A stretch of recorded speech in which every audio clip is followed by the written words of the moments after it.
For Thursday, June 19th, reveals that a business meeting at Forrester Creations took a surprising turn when Steffy Forrester, Jacqueline McInnes Wood, played up the fragrance line success. Steffy wanted an expansion and insisted on bringing Daphne Rose, Muriel Hilaire, back to Los Angeles. Hope Logan, Annika Noel, tried to steer Steffy away from the idea, but Steffy acted like the ring on Hope's finger would send a clear message to Daphne about who Carter Walton, Lawrence St. Victor, chose. Carter reassured Hope as well and ultimately had a private conversation with her. Since Carter was committed to Hope and doubted that Daphne would even return, he assured her that she had nothing to worry about. However, Hope still seemed concerned about Daphne coming back for Carter and had a troubled expression as they hugged. Meanwhile, Steffy called Daphne, so B&B fans saw both ends of their phone conversation. After Steffy sang Daphne's praises over the new men's cologne she'd come up with, she pointed out that they had a PR problem.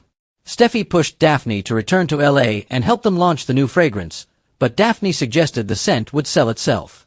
When Steffy kept pushing, Daphne jokingly asked if this was blackmail. Steffy denied that, but she played up how she wanted her friend back and felt this would be good news from a business standpoint. There was some talk about Carter and his engagement to Hope, which Daphne seemed glum about.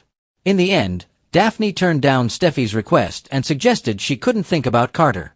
Unfortunately, Carter indeed invaded Daphne's thoughts later as she flashed through so many close moments they had together. At the Forrester mansion, Ridge Forrester, Torsten Kay, admitted to Taylor Hayes, Rebecca Budig, that Nick Marone, Jack Wagner, was back and that he'd caught his half-brother talking to Brooke Logan, Catherine Kelly Lang. Since Ridge hated Nick like he hated Bill Spencer, Don Diamont, Taylor clearly thought Brooke was at the center of those feuds. Ridge denied that and suggested he didn't like them because they were egomaniacs. Although Ridge was entitled to his opinion, Taylor felt Brooke was entitled to her own and that she could see Nick, even if that's not what Ridge wanted.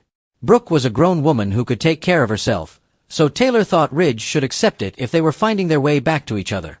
Ridge insisted that's not what was happening, but Taylor urged him to consider the possibility that it was. After Ridge claimed he'd be fine if that's what Brooke wanted, he insisted he didn't like Nick and never would. Ridge pulled Taylor into an embrace, but she looked nervous over his jealousy despite his denial of it. In the Forrester design office, Brooke gave Katie Logan, Heather Tom, updates on Nick's visit and how it may have given Ridge a push based on his reaction. Katie wondered if Brooke thought Ridge was jealous and asked questions about how it all went down. Brooke admitted that after Nick left, Ridge told her to stay away from him. Katie didn't think it was fair for Brooke to have to stay away from Nick when Ridge was back together with Taylor. Although Brooke acknowledged the possibility that maybe Ridge was just being protective, Katie picked up on what she was thinking and agreed that maybe he was jealous. The Bold and the Beautiful spoilers say things will remain complicated in Brooke's love life, so stay tuned for all the messes ahead.